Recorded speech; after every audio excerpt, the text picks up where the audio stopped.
Kyrie Irving is back for the Dallas Mavericks as they take on the best in the West, and the Oklahoma City Thunder will get you ready for tonight's game. Coming up next on the DLLS Mavs pregame show. Here we go.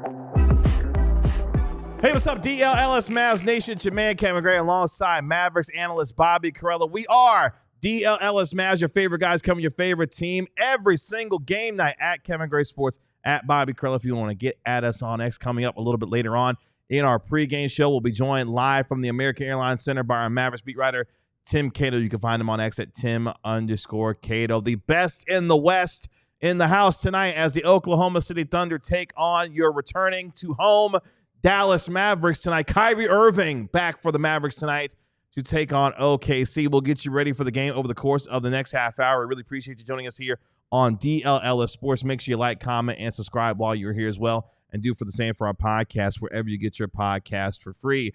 Some intrigue going into tonight's game as we are less than 45 minutes out from game time, and we still don't know if Shane Gilgeous-Alexander, the leading MVP candidate right now in the association, is going to play. He showed up to the arena with a sore right wrist, apparently, and we are awaiting word to know if SGA is going to be playing tonight for the Oklahoma City Thunder, who are coming off a beatdown of the Cleveland Cavaliers last night. That's how we open up tonight's pregame show as the Mavericks playing game number 42 of the season, officially opening up the quote-unquote second half of their season as they are, of course, 22-19 coming into tonight's game. The Dallas Mavericks 12-8 so far at the American Airlines Center, taking on a Thunder team that shares the best record in the NBA with the Cleveland Cavaliers at 34-6. They are 16-4 away from OKC so far this year. The Thunder, a 5.5-point favorite going into tonight's game, Bobby. That has some intrigue, obviously, going into it with the status of SGA up in the air right now. Yeah, I mean, I'm trying to think of what would happen if he misses the game. Like, what do the Thunder do? What is their thing? What is their whole deal? You know, last year he only missed 7 games. This year I think he's only missed maybe 1. Trying to figure out how many games OKC's even played. He's played 40 games this year already. So he's obviously a great player. And if he's out, then the Thunder operate completely differently. But you know, depending on who else is available for them, maybe it just means that they have even more defense, even more feisty guys out there. It means more minutes for Cason Wallace, more minutes for Alex Caruso, you know, more Jalen Williams on the ball. Everything they do is different. Now, if he plays, like you said, it's his right wrist. That's a shooting wrist. You know, maybe he's able to play through it and is just fine.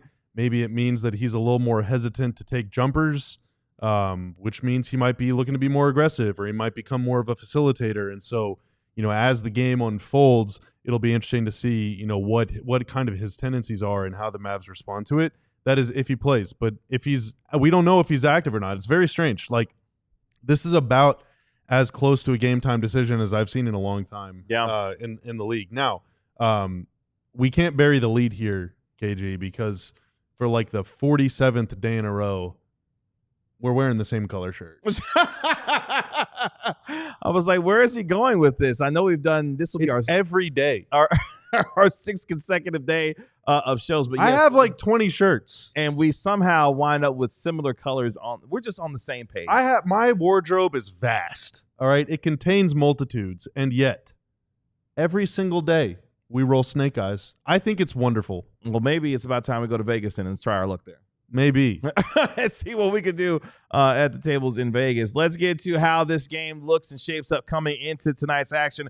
Mavericks, of course, now 7th in the West, at a half game behind the Lakers for the 6th seed in the Western Conference right now. Mavericks, unfortunately, just 2-8 in their last 10 games, currently on a 3-game losing streak. So far, 11-16 against teams above 500. The Mavericks, of course, 3-8 this season without Lukadoncic, who continues to miss games, of course, with the left calf injury. Now in a 6-game stretch are the Mavericks, where they're alternating home and road games. They're on at home tonight before they go back on the road on Monday, on Martin Luther King Day, to take on the Charlotte Hornets on the road. Meanwhile, the Oklahoma City Thunder, the number 1 team in the West, sharing the best record in the association with the Cleveland Cavaliers. They absolutely obliterated the Cavs last night to get to that 34-6 mark. They've won 4 straight games and are 19-1, Tanner, in their last 20 games are the Oklahoma City Thunder. They're on the second night of a home road back-to-back, though, as I mentioned, beating down the Cleveland Cavaliers in what was a 134-114 win, in a game, Bobby, where the Thunder led by as many as 42 points. SGA had 40 points and 8 assists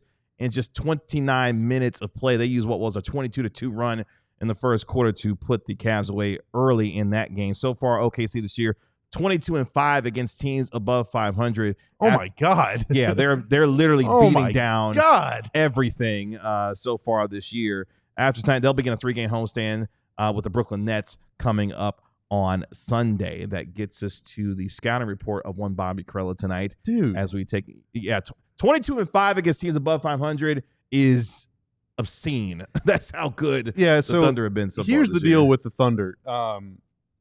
They have 27 wins by at least 10 points. There's only 4 other teams in the league that have won 27 games this year. And going back to the preseason and even before the preseason, before media day and some of our earliest shows, we were talking about how OKC is clearly going to be the number 1 seed in the West. And we think the Mavs are we universally, I think, unanimously agreed the Mavs would finish second. I think. We thought they'd be the 2 seed. Now, obviously, that's going to be pretty tough to pull off at this point, but we all agreed OKC would be the number 1 seed. And there was a lot of trepidation from Mavs fans in response to us talking them up so much. It was like, these guys, you're gassing them up too much.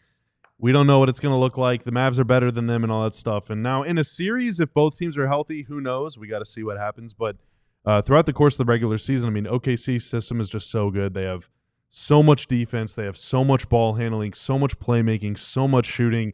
Even without Chet and Hartenstein, they have bigs that can do stuff, that are dynamic, that can shoot the 3, that play bigger than their size, but also retain that level of quickness and stuff to take guys off the dribble.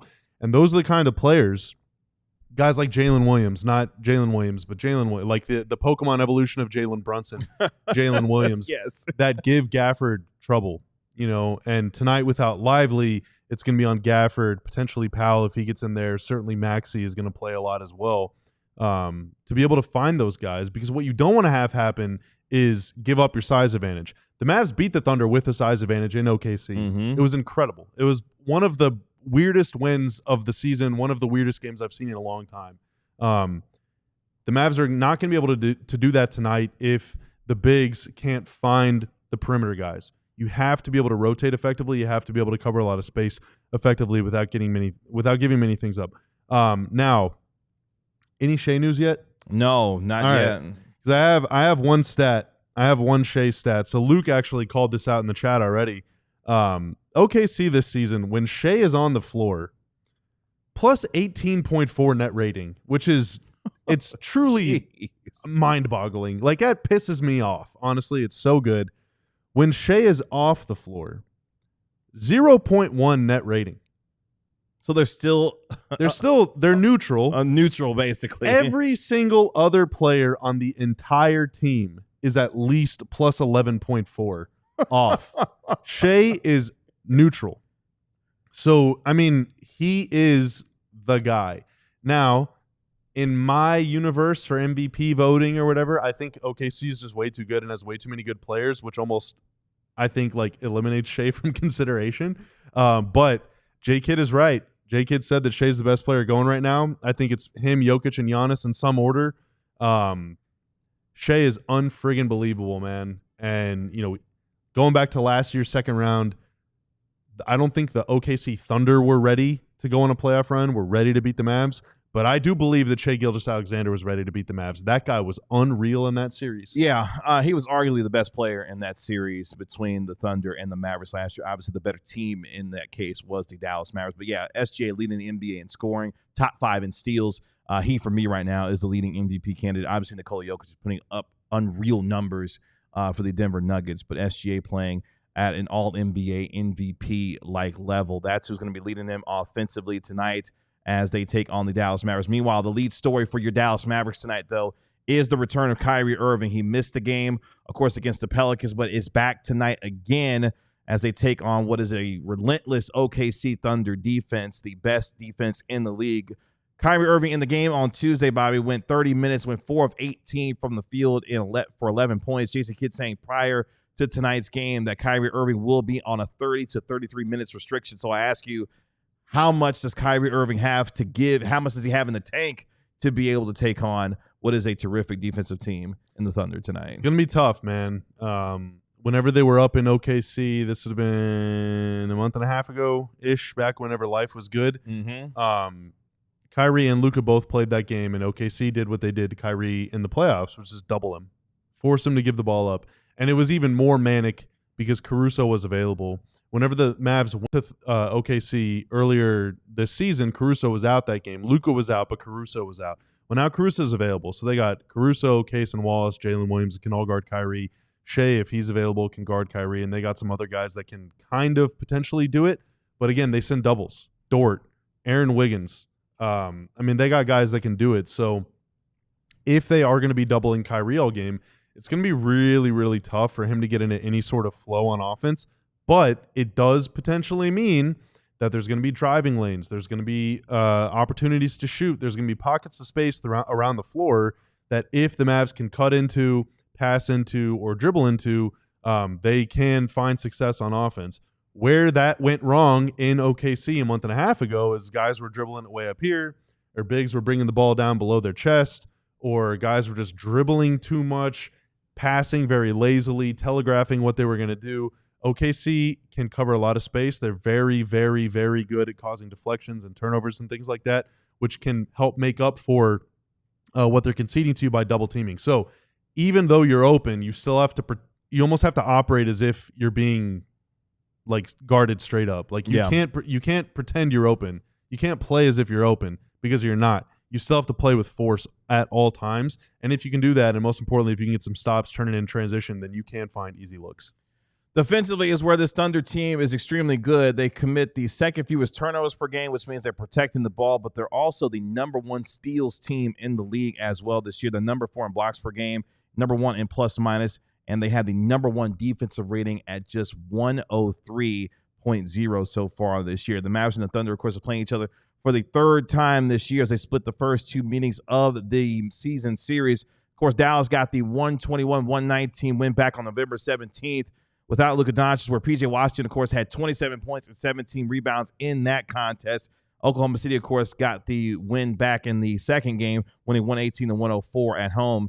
Shai Gilgeous-Alexander averaging 37.5 points so far this season against Dallas. The two teams will play each other less than a week from now back in OKC on January 23rd for their final meeting of this season. So obviously these two teams will see each other in less than a week, in a week's time. So the Thunder looking to try to take the season seriously. Meanwhile, the Mavericks looking to break their 3-game losing streak at home tonight as they take on the Thunder. Meanwhile, for the Mavericks, Daniel Gafford coming off a big game with the 27 points and, of course, the 12 rebounds that he had for his 3rd double-double of the season against the New Orleans Pelicans. They will need more of that tonight without the services of Derek Lively II, who continues to miss games with the ankle sprain that he is dealing with as well. So Daniel Gafford will need to figure large against a team in Oklahoma City who isn't a great offensive rebounding team, not necessarily a great rebounding team in general.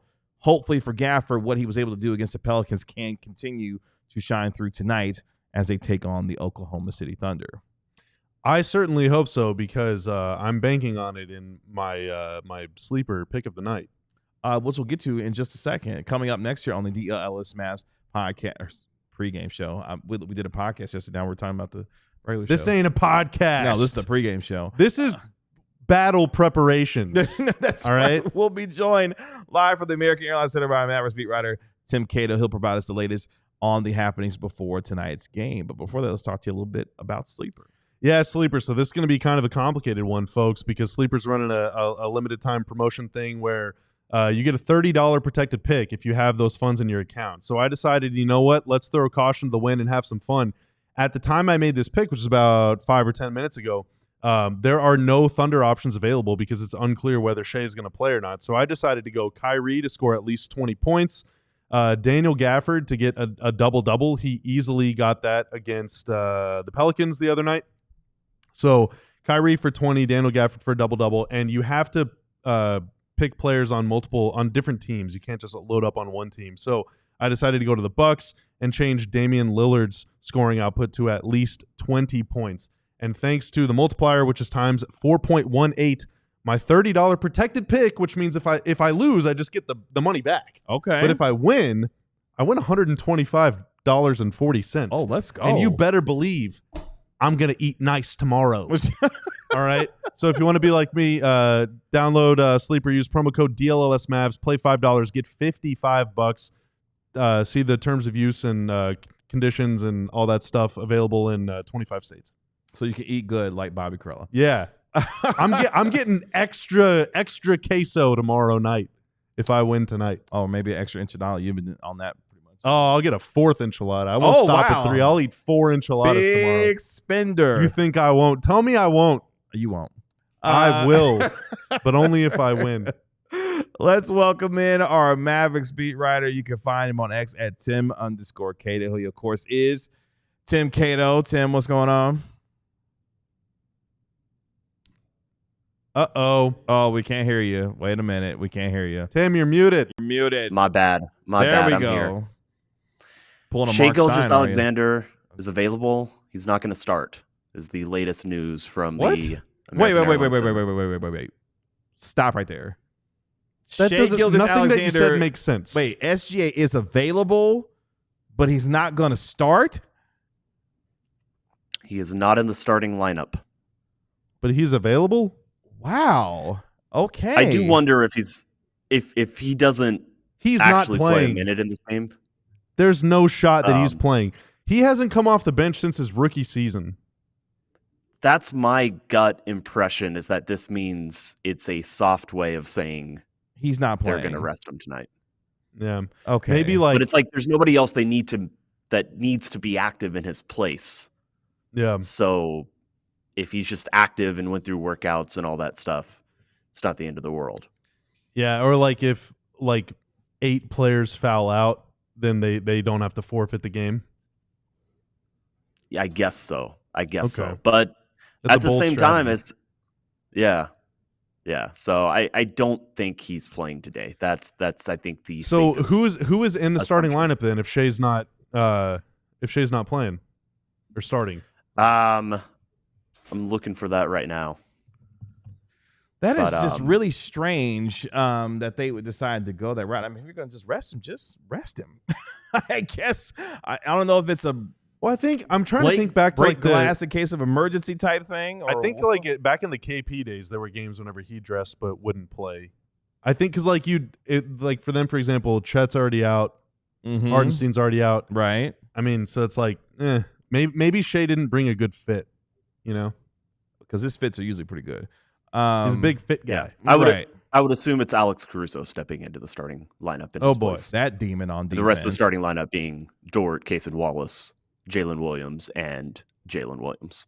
So that would mean, wow, okay, so I guess Jalen Williams is kind of their point guard then? Okay, so it has been made official.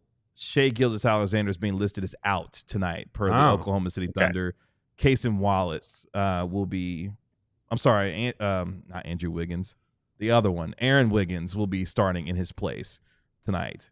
So no SGA for the Thunder. Yeah, that makes way more sense. Obviously, as we said, just weird. Being listed as active, the Thunder are saying that Shea is out.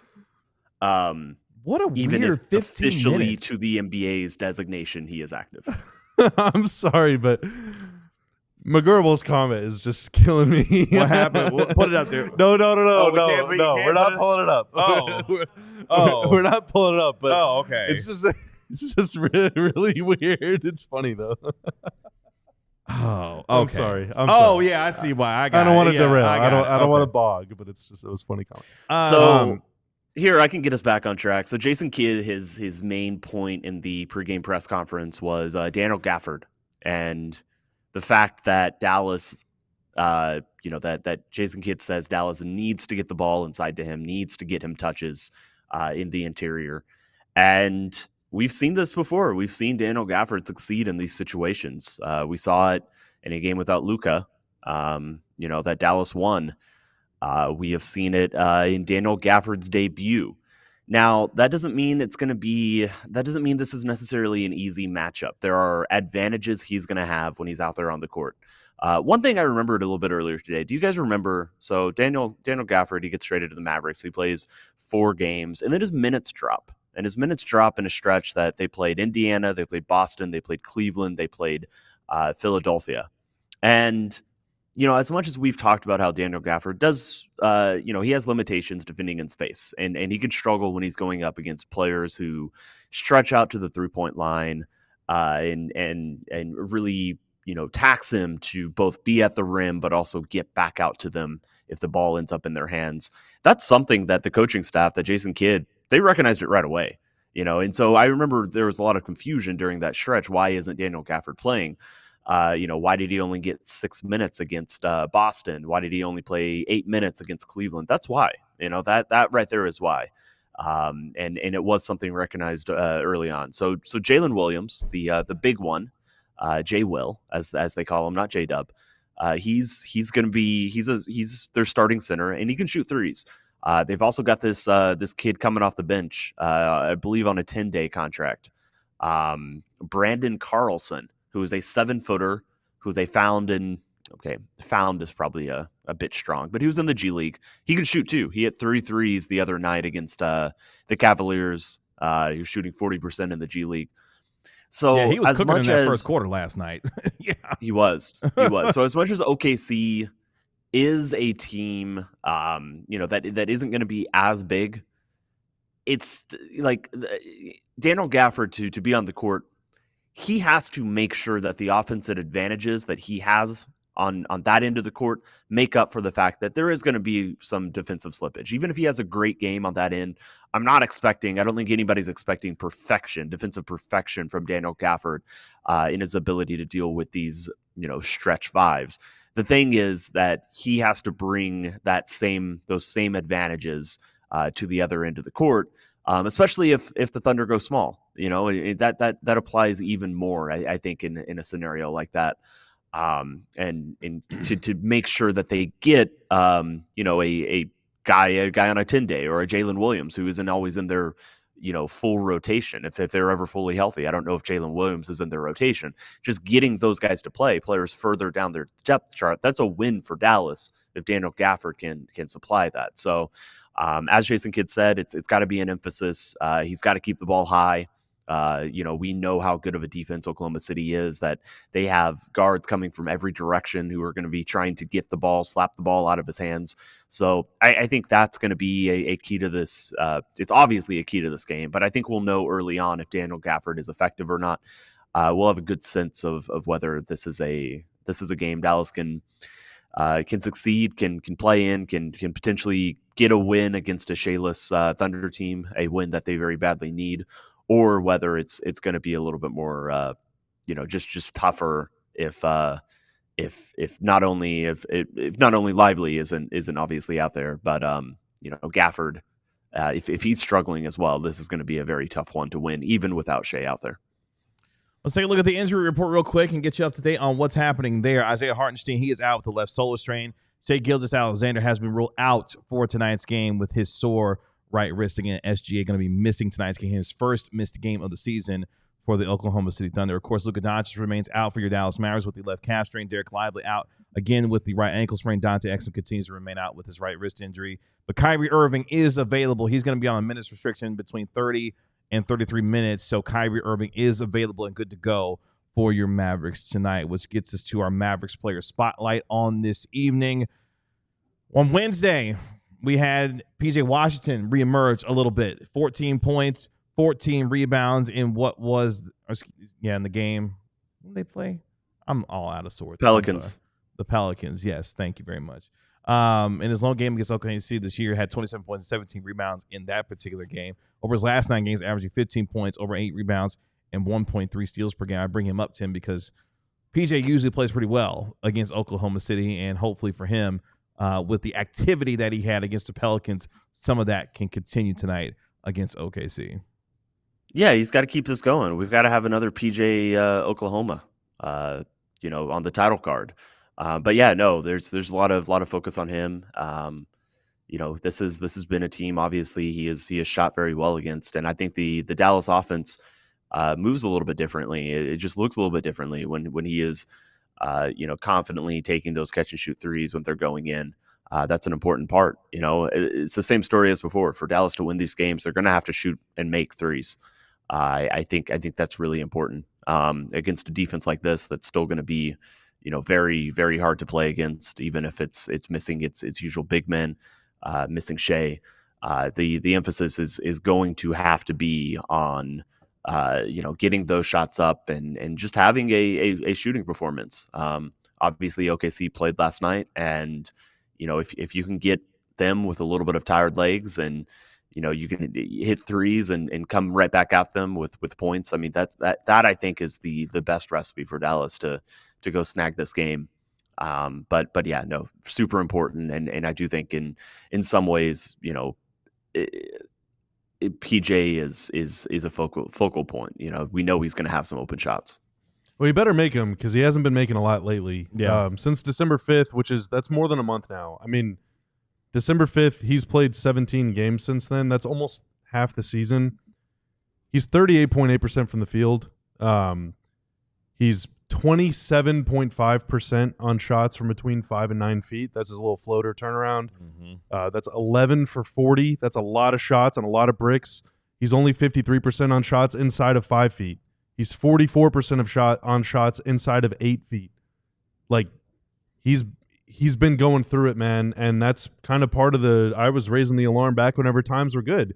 He's playing too many dang minutes, and I don't want to wear him down, but, like, also, buddy, you got to make a freaking layup, dude. Like, yeah. Last few games, he's just been, like, bricking 3-foot shots, and, like, he's throwing up airball push shots. Like, that's his thing. They need him to be able to make that shot. That's so important to this deal. I've got an idea that maybe could kind of help get him going tonight, Bobby, if you want to hear it. What if they start the game with a PJ Washington post up? I will transfer my body through the internet into whatever room you're in and beat your ass. Wow. Oh, wow. It's the violence. Don't test me, Tim. That escalated. It's the weekend. That escalated. Do you guys see how mean Bobby is to me? Like, imagine well, how you it's suggested like something that literally hasn't been working You're most of the season. You're trying to trigger me, dude. You're like, yeah, and you succeeded very well. You're making me relive trauma. You're trauma dumping me, Tim. Which means they're probably going to try that on the first play. They will, and I will.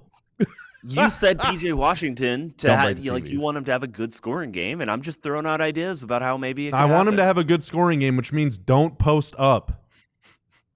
He'll probably post up the first play of the game. Let's get to a couple X factors real quick before we let Tim go. He'll probably post Gafford. That's my guess. Ooh, I hope so. That would be neat. That'd be neat. That's my guess.